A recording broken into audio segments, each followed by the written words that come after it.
Mantan Wakil Menteri Ketenagakerjaan yang juga terdakwa dugaan pemerasan pengurusan sertifikasi K3, Immanuel Ebenezer, mengungkap ada keterlibatan partai dan ormas di kasus yang menjeratnya. Hal ini disampaikan Noel sebelum menjalani sidang lanjutan di Pengadilan Tipikor Jakarta. Noel memberi clue partai yang diduga menerima aliran dana dalam permainan kasus pemerasan pengurusan sertifikasi K3 di Kemenaker adalah partai yang menggunakan huruf K pada nama parpolnya. Ya, pakai warna dulu. Dikit-dikit bang, tipis-tipis bang. Ormasnya dulu ya. Ya, boleh. Apa tuh ormasnya yang jelas tidak berbasis agama. Oke. Kedua, partainya ada huruf K-nya. Dari dulu ya, clue-nya ya. PKS bang. Enggak, saya nggak mau nyebutin dulu. Ada huruf K-nya. Warnanya K-nya di mana bang? Depan apa di Boleh tengah tahu bang? dong. Terlibat di kasus ini atau seperti apa bang ormas dan partainya? Alirannya, bukan terlibatnya, alirannya. Oh berarti masuk ke aliran ormas sama partai ya bang? Ya. Terkait kasus dugaan pemerasan dan gratifikasi pengurusan sertifikasi K3 di Kemenaker, salah satu saksi yakni Nila Pratiwi Ihsan sebagai subkoordinator bidang penjaminan mutu lembaga K3 di Kemenaker dalam persidangan tersebut mengakui telah menerima jatah uang tersebut. Nila bilang tidak mencatat jumlah yang diterima, namun dirinya menerima uang non-teknis dari pengurusan sertifikasi tersebut. Ya, bisa saya jelaskan berapa total uang yang diberikan terdakwa Temurila ini atau PT Kem Indonesia ini ke rekening penampungan saudara? Izin Pak, saya tidak mencatat jumlah uangnya. Tidak pernah. Nanti kami perlihatkan itu rekening itu ya.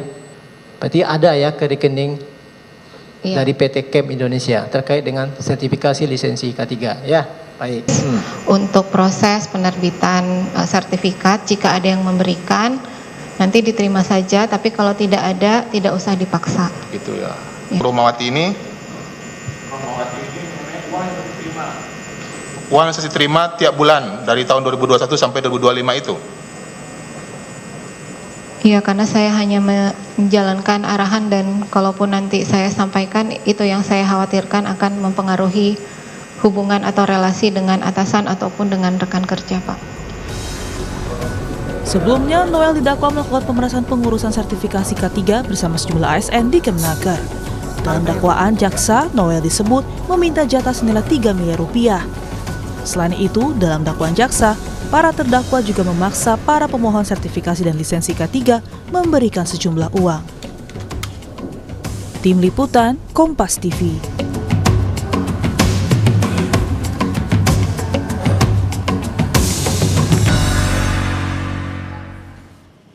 Saudara, sidang kasus pemerasan sertifikasi K3 dengan terdakwa mantan Wakil Menteri Ketenagakerjaan Ebenezer menyorot perhatian. Pasalnya, Noel mengungkap partai yang ada huruf K-nya ikut menerima aliran dana dari kasus pemerasan di kementeriannya. Lalu partai mana yang dimaksud? Apa dampaknya di kancah politik nasional? Dan bagaimana pula aliran dana pemerasan ini bisa terungkap? Kita akan bahas bersama dengan dua narasumber saya yang sudah hadir melalui sambungan daring. Pertama, ada pengamat politik sekaligus Direktur Eksekutif Trias Politika Strategis, ada Mas Agung Baskoro, dan juga ada Koordinator Indonesia Corruption Watch atau ICW, Mbak Almas Syafrina. Selamat pagi, Assalamualaikum Mas Agung dan juga Mbak Almas. Pagi, waalaikumsalam Mbak Adis, Mbak Almas. Waalaikumsalam, selamat pagi Mbak Adisti. Iya, ini ngeri-ngeri sedap lah ya kalau bisa dikatakan apa yang dikatakan Noel ini ada dugaan partai politik yang menerima aliran dana begitu yang disebut atau diungkap oleh seorang Noel yang merupakan terdakwa begitu ya, yang ada huruf K-nya. Ini di-spill ada huruf K-nya. Ada huruf K-nya sebenarnya banyak, hampir semua partai politik ada huruf K-nya nih, Mas Agung. Mas Agung, saya ingin tanya dulu, parpol mana yang kemudian bisa dikategorikan ada huruf K-nya nih? Ya, sebenarnya ada, saya hitungan kasar ada 4 ya. Cuman kalau berdasarkan ya keterangan kuasa hukum, proses ini kan terjadi sejak 2019 Mbak Adis ya. Jadi sebenarnya bisa dilacak sampai sekarang siapa saja yang ya mengirimkan kader-kader partainya ke ya posisi sebagai Menteri Tenaga Kerja ataupun fungsionaris di bawah kementerian tersebut. Jadi sebenarnya kita tidak perlu terlalu jauh ya menuduh siapa-siapa, ya tinggal dilacak saja. Terus ormasnya apa ya tinggal menteri terkait yang pada waktu itu menjabat supaya juga menjelaskan supaya apa sakwa sangka ini tidak lari kemana-mana karena kan ini masih sifatnya tuduhan ya Mbak Adis ya, tidak ada dasar hukum ataupun fakta-fakta yang dijelaskan ditegaskan oleh Bang Noel untuk menyertai ya pembuktian tersebut. Jangan sampai ini jadi membuat kegaduhan ya yang tidak perlu karena tidak disertai bukti saksi yang jelas. Sehingga saya mengarahkan Bang Noel supaya membuka saja secara transparan, secara eksplisit supaya ini jelas pertanggungjawabannya dan ini juga menjadi presiden positif bagi demokrasi kita karena kalau partainya diserang terus semacam ini, kader-kadernya juga, ini kan bisa membuat ya demokrasi kita, partai politik kita, kesannya buruk, kesannya negatif, busuk, seterusnya. Dan ini kan nggak bagus. Padahal partai adalah instrumen utama kita berdemokrasi. Seperti itu. Jadi ya saya berharap pihak-pihak yang dituduh, yang dituding oleh Bang Noel, juga harus bersiap untuk memberikan pernyataan publiknya supaya apa? Supaya jelas ujung dari semua ini seperti itu. Oke, kalau menurut Mas Agung daripada membuat kegaduhan saja lebih baik dibuka secara terang benderang Bung Noel sebagai terdakwa kalau bisa juga membuktikannya di persidangan. Bagaimana pandangan ICW soal pernyataan Noel ini? Ya, dua hal ya Mbak Adisti untuk awal. Pertama, ini kita semacam diminta untuk menebak-nebak ya, berasumsi atau menuding. Padahal kita publik ini tidak tahu bagaimana transaksional gelap yang terjadi di balik perbuatan korup yang saat ini kasusnya sedang ditangani oleh KPK dan sudah masuk di persidangan. Kita tidak tahu bagaimana pola korupsi yang terjadi di situ begitu ya. Jadi sebetulnya keterlibatan itu kan bukan hanya soal siapa, tapi juga bagaimana. Nah, ini yang penting sebetulnya diungkap oleh terdakwa. Jadi tidak hanya melemparkan narasi yang masih sangat mentah, apalagi pakai ini ya tidak jelas gitu ya, ada inisial dan sebagainya gitu.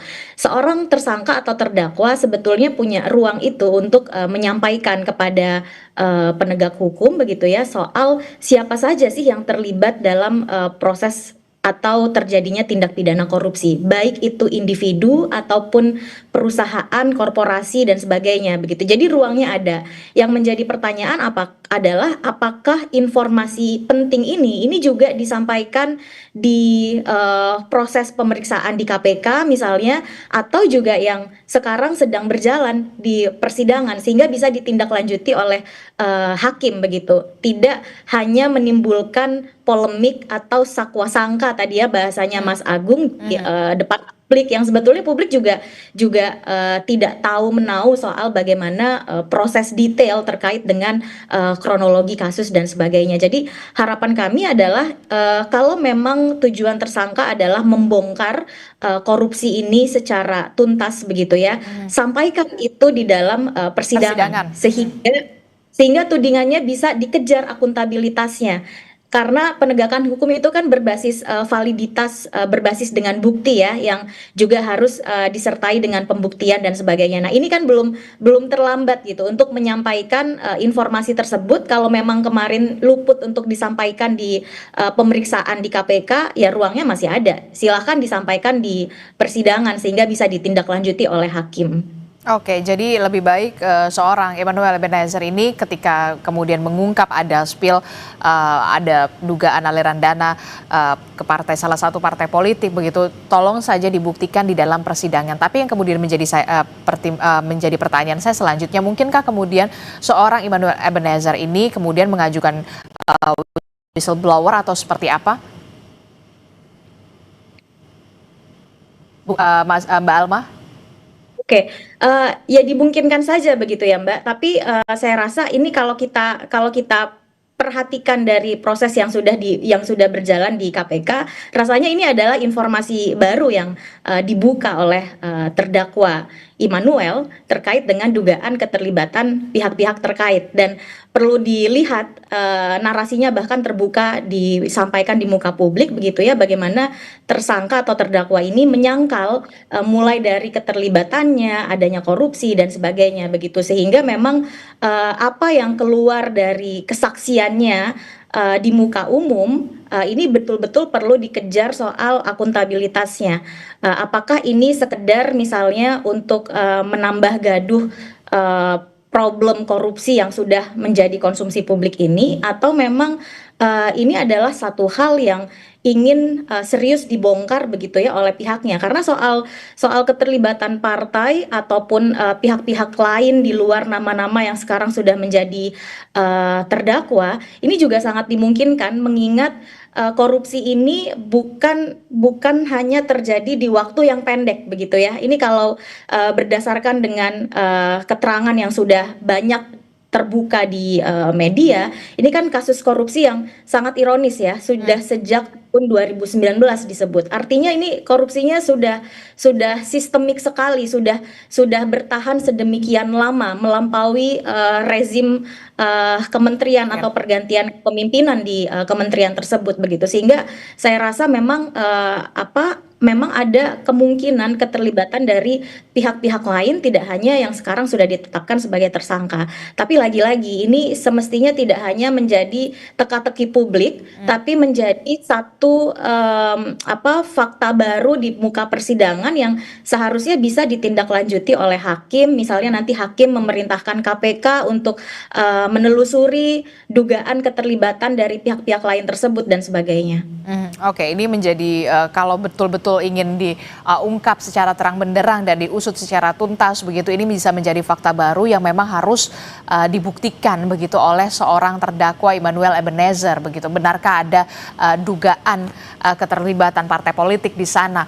Saya ingin tanyakan juga ke Mas Agung. Mas Agung, tentu ini akan menjadi pertanyaan besar bagi kita semua. Kenapa baru sekarang Noel mengungkap atau men-spill ada dugaan keterlibatan partai politik, bahkan di-spill inisialnya ada huruf K-nya di sana? Iya, saya kira kemarin saat pertama kali ditangkap kan Bang Noel sempat ya meminta dalam tanda petik ya amnesti atau abolisi, Mbak Adis ya. Jadi ketika ditangkap itu dulu yang beliau ingat, karena waktu itu Presiden baru saja memberikan kepada Mas Tom Lembong abolisi, kemudian Pak Hasto amnesti. Tapi kan kemudian respon dari Pak Presiden waktu itu langsung memecat beliau dari Wamen, kemudian juga sebagai kader Gerindra. Nah, saya kira arahan semacam ini, manuver tajam Bang Noel ini ya sedikit banyak ingin ya meringankan hukuman yang diberikan kepadanya.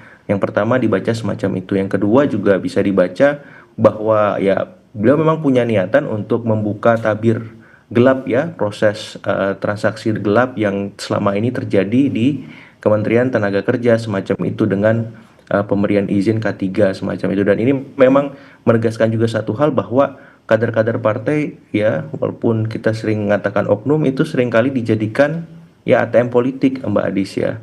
Dan selama ini kan jelas prosesnya, ketika ada ya kader atau oknum partai di sana, maka mereka harus berburu rente. Apakah soal perizinan, apakah soal proyek, apakah soal jual beli jabatan semacam itu, dan hal-hal yang memang itu bisa memberikan aliran positif kepada partai untuk mandiri secara logistik, dan kita tahu ini nggak benar gitu. Nah, ini momen juga bagi kita bagaimana nanti revisi undang-undang politik termasuk partai agar ya semakin baik pendanaannya, semakin independen semacam itu, tidak lagi dibebankan oleh urusan-urusan transaksional semacam ini. Jadi harus jelas itu semacam itu. Yang kedua juga ini kontrol partai lemah terhadap kader-kadernya juga. Jadi ketika mereka sudah menjabat ya mereka dibiarkan leluasa untuk bertindak tanduk, nggak benar gitu. Jadi ya kalau bisa misalkan ya tidak ada rangkap jabatan. Jadi ketika dia sudah mengabdi untuk negara ya berarti tugas dia ke partai selesai. Dia harus mengundurkan diri sehingga profesionalitas itu, meritokrasi itu bisa tercapai dengan optimal. Nah, sayang kan proses-proses semacam ini setengah hati dijalankan oleh elit politik kita. Jadi ada istilahnya ya tajam ke bawah, tipis ke atas semacam itu. Jadi ke kader-kader biasa sangat keras, tapi yang kader strategis yang sudah punya posisi, ya proses-proses pendisiplinan itu menjadi minimalis. Nah, saya berharap momen ini bisa menjadi momen kebaikan bagi elit, bagi publik untuk bisa memperbaiki ya partai secara keseluruhan sebagai instrumen utama kita berdemokrasi seperti itu. Oke, ini bisa menjadi momentum bagi elit politik begitu ya untuk bisa kemudian berbenah dalam tanda kutip dan juga mengevaluasi diri begitu ya. Apakah Anda setuju Mbak Alma dengan pernyataan dari Mas Agung soal kalau memang seorang kader ataupun punya jabatan di partai politik ketika sudah menduduki jabatan sebagai menteri atau wakil menteri ya sudah tidak usah rangkap jabatan, fokus saja profesionalitas. Iya, sebetulnya memang sulit dielakkan ya ketika partai ikut bersusah payah dalam proses dukung-mendukung di pemilu, misalnya di pemilu presiden begitu, memang praktiknya selama ini ya benefit yang diberikan kepada partai politik itu adalah jatah jabatan menduduki posisi kementerian dan lain-lain begitu. Dan di sisi lain kita tahu partai politik ini kan punya masalah ya. Salah satu masalahnya adalah terkait dengan pendanaan, Mbak Adisti, di mana partai krisis pendanaan secara legal gitu ya, karena sumber pendanaan yang sah menurut undang-undang partai politik ini kan sangat terbatas, sangat sulit dikumpulkan oleh partai politik, sehingga memang selama ini partai politik mengumpulkan dana-dana yang salah satunya adalah menitik beratkan pada peran atau kontribusi dari kadernya. Nah, sehingga kader-kader yang menduduki jabatan-jabatan publik, baik itu misalnya di DPR, di DPRD, kemudian di kementerian, ini banyak juga kemudian dibebani iuran atau kontribusi pendanaan yang jumlahnya juga tidak sedikit, baik itu untuk operasional keseharian partai politik dalam artian ada iuran rutin maupun untuk mendanai kebutuhan-kebutuhan insidental begitu ya. Nah, ini adalah fenomena yang umum dan memang kita upayakan juga di Koalisi Masyarakat Sipil untuk menjawab problem pendanaan partai politik lewat reformasi partai politik begitu. Disayangkannya memang itu tadi ya, karena ada resiko soal korupsi yang cukup besar, salah satunya dikarenakan ada beban soal kontribusi atau pendanaan partai politik. Memang idealnya ketika seorang kader sudah menduduki posisi sebagai menteri, ya kader tersebut dinonaktifkan dulu sebagai pengurus strategis di satu partai politik. Tapi fenomena yang kita lihat kan justru ketua umum partai politik juga merangkap sebagai seorang menteri dan sebagainya. Nah, di sini yang kemudian memperbesar resiko itu, Mbak Adisti, sehingga rasanya memang ketika kementerian itu diisi oleh kader-kader partai politik, apalagi kader tersebut bukan sekedar kader biasa tetapi mempunyai posisi yang sangat strategis di partai politik, memang upaya proteksi atau pencegahan korupsinya itu perlu dikencangkan lagi begitu ya, meskipun secara teori memang atau secara banyak kasus yang terungkap ya, tidak hanya kementerian yang diisi oleh kader partai, menterinya adalah kader partai yang punya resiko korupsi tinggi atau terbukti misalnya menterinya tersangkut kasus korupsi. Ada juga yang berlatar misalnya profesional tapi juga ada potensi korupsi yang cukup tinggi di situ gitu. Tapi itu tadi, setiap kementerian saya rasa kita juga harus melisting ya apa saja resiko-resiko korupsi di dalamnya, termasuk misalnya ketika ada dugaan yang kuat terkait dengan capture dari partai politik yang bisa berdampak ke meninggikan potensi korupsi yang ada di kementerian tersebut. Oke, saya mau ke Mas Agung. Mas Agung, potensi apa yang bisa terjadi di partai politik dalam dunia perpolitikan kita ketika memang pernyataan seorang terdakwa Noel ini sudah diungkapkan, walaupun memang ini masih menjadi pertanyaan kita semua untuk soal pembuktiannya dan harus dibuktikan begitu di dalam muka persidangan. Tapi kemudian di kancah perpolitikan, potensi-potensi apa yang kemudian bisa terjadi antara partai politik yang satu ke partai politik yang lain begitu? Karena kan huruf K ini banyak ya. Tadi Anda sebutkan bahkan ada 4 lah list namanya begitu ya. Nah, apa yang bisa terjadi? Apakah nanti akan ada yang tadi Anda sebutkan soal kegaduhan, kemudian harus ada yang kemudian diklarifikasi atau seperti apa? Iya, pasti. Karena memang mau nggak mau partai yang terindikasi punya huruf K ini sedikit banyak akan memberikan sentimen negatif terhadap persepsi dan citra mereka sebagai sebuah partai politik itu di eksternal, Mbak Adis ya. Di internal juga saling ya bisa kita ungkapkan kalau misalkan mereka defensif ya tidak mengakui itu dan tidak terlibat.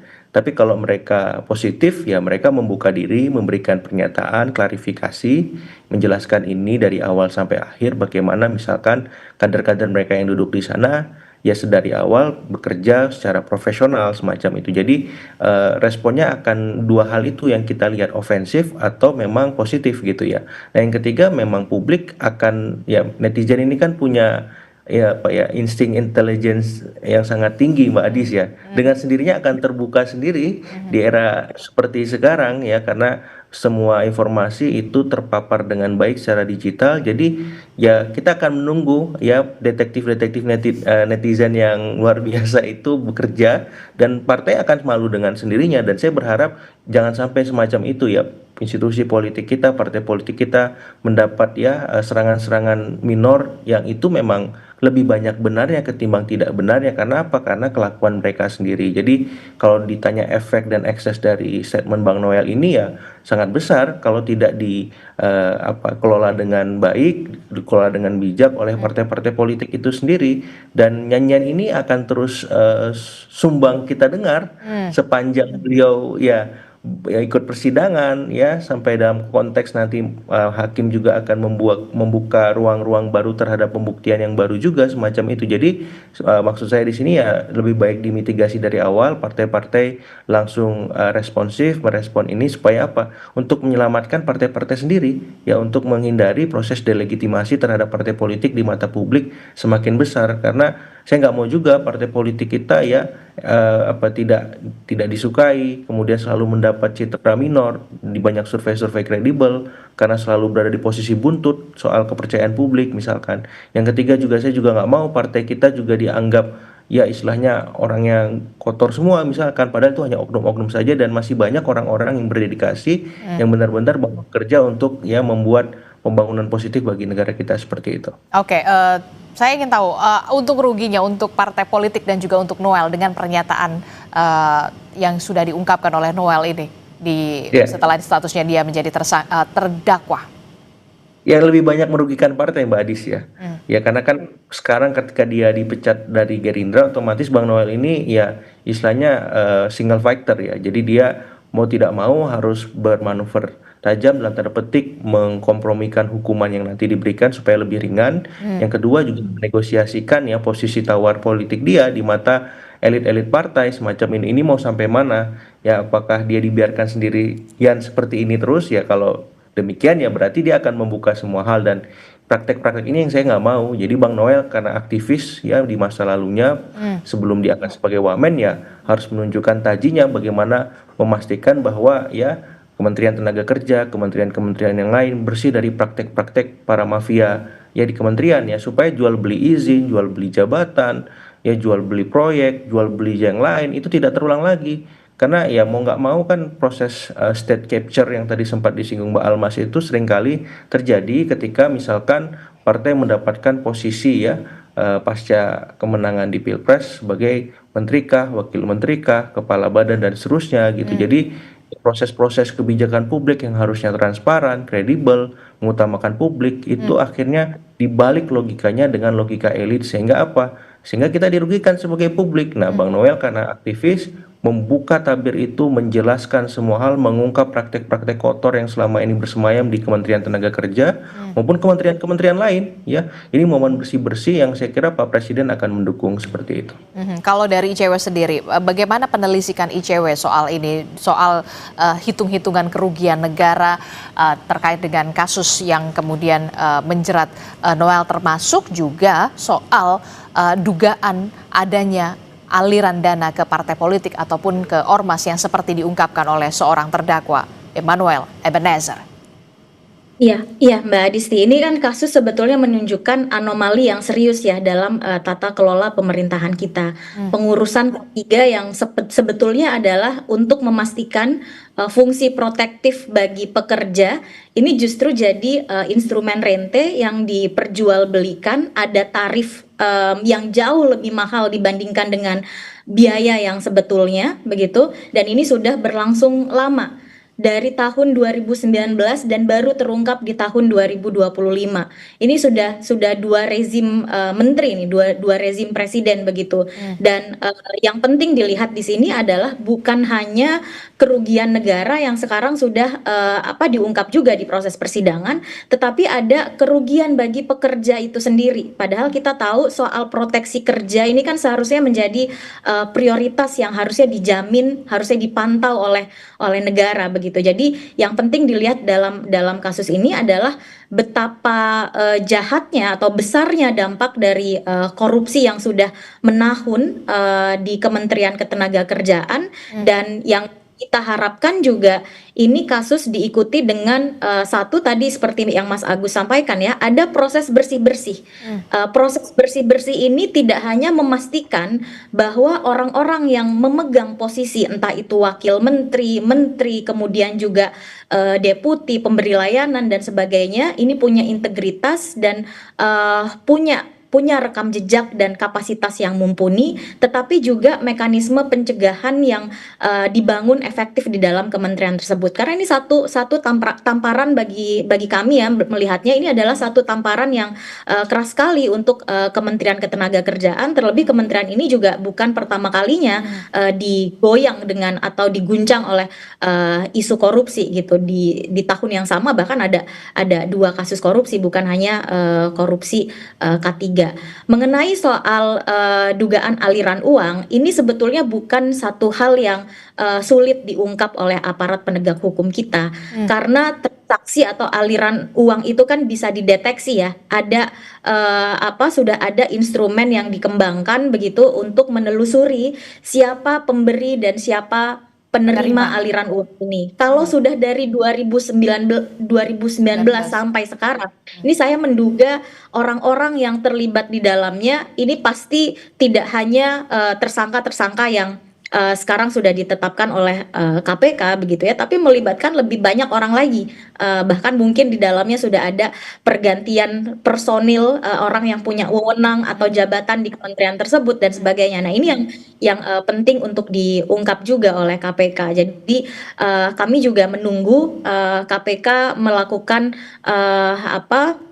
membongkar kasus ini dengan setuntas-tuntasnya, termasuk juga menelusuri setiap pihak, baik itu individu ataupun misalnya lembaga begitu ya, yang diduga atau disebut-sebut terlibat dalam kasus korupsi ini. Dan soal aliran uang ya balik lagi tadi ya, itu sesuatu yang sangat mudah untuk dideteksi atau ditelusuri alirannya. Oke, di satu sisi memang di satu sisi ini bisa jadi dikatakan manuver seorang terdakwa Emmanuel Ebenezer untuk bisa mengurangi hukuman dia ketika kemudian bisa membongkar kotak Pandora yang selama ini belum bisa diungkap sejauh ini, termasuk juga ini menjadi PR tersendiri bagi aparat penegak hukum, termasuk juga PPATK di sana untuk bisa menelisik adakah benarkah ada dugaan aliran dana yang kemudian seperti yang diungkapkan oleh Noel untuk ke partai politik, bahkan di spill hurufnya inisialnya adalah K, kemudian ini menjadi perhatian kita bersama begitu ya. Nah, terakhir saya ingin tahu untuk 3 poin krusial dari sisi politik, Mas Agung, apa yang bisa dimitigasi atau bisa dievaluasi dari kejadian Noel ini? Ya, saya berharap memang ada revisi undang-undang paket politik kita, Mbak Adis ya, soal utamanya pendanaan partai politik. Sehingga ketika seorang kader partai itu diberi jabatan publik, ya dia memang fokus untuk melaksanakan pelayanan publik ya, mengabdi kepada masyarakat kita. Jadi tidak dibebani untuk mencari ya uang, mencari pendanaan untuk memenuhi logistik partai.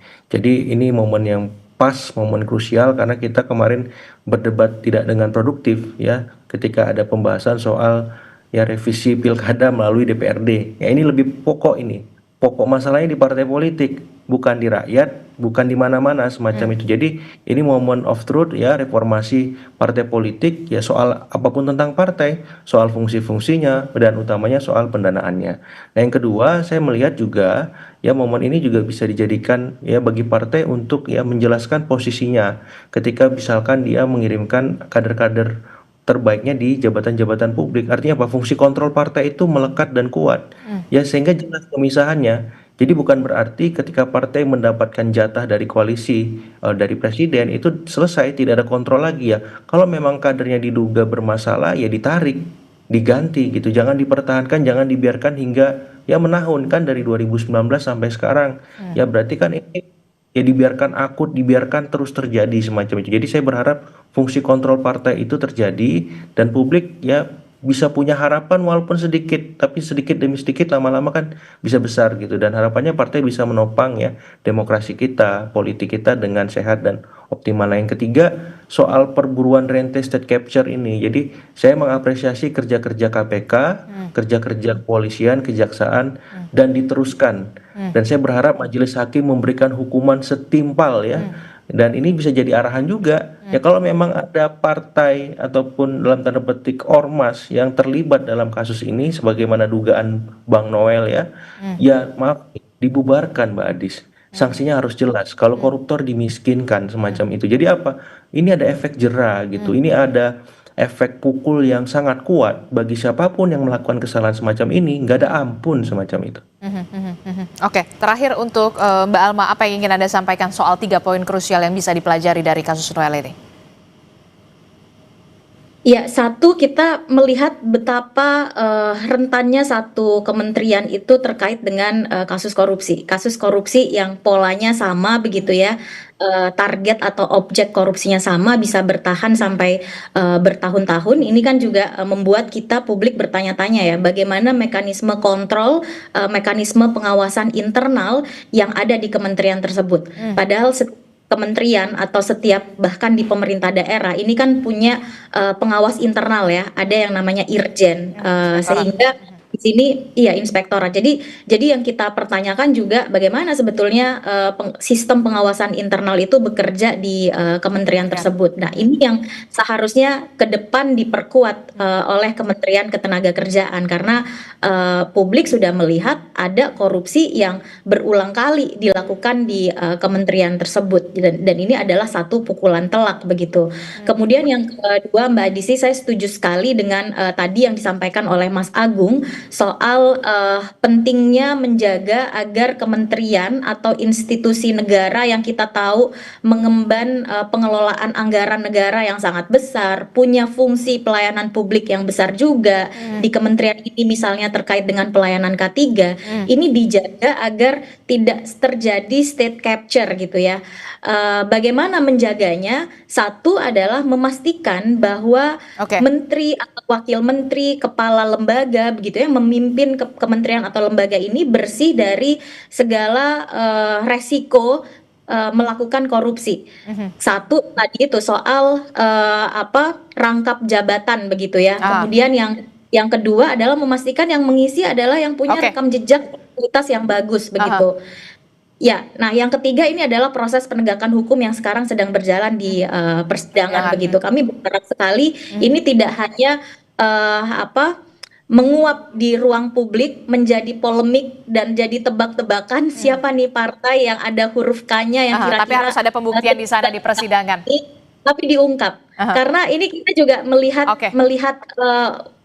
Immanuel Ebenezer ini menjadi tidak jelas ya, dalam artian ini sebenarnya dia sedang mau berperan sebagai apa? Pengungkap kasus gitu ya, ingin membongkar atau betul hanya korupsi sekedar yang nyanyian sekarang membuat menjerat. gaduh saja begitu ya. Nanti ini benar-benar harus membuat- diungkap dan dibuktikan di persidangan itu, nanti kita akan tunggu Iya, bagaimana betul. pengungkapannya di persidangan. Terima kasih Mbak Alma dari ICW dan juga Mas Agung Baskoro juga terima kasih sudah memberikan perspektifnya dari sisi politik. Terima kasih Mas Agung dan juga Mbak Alma. Sehat selalu. Assalamualaikum. Selamat pagi.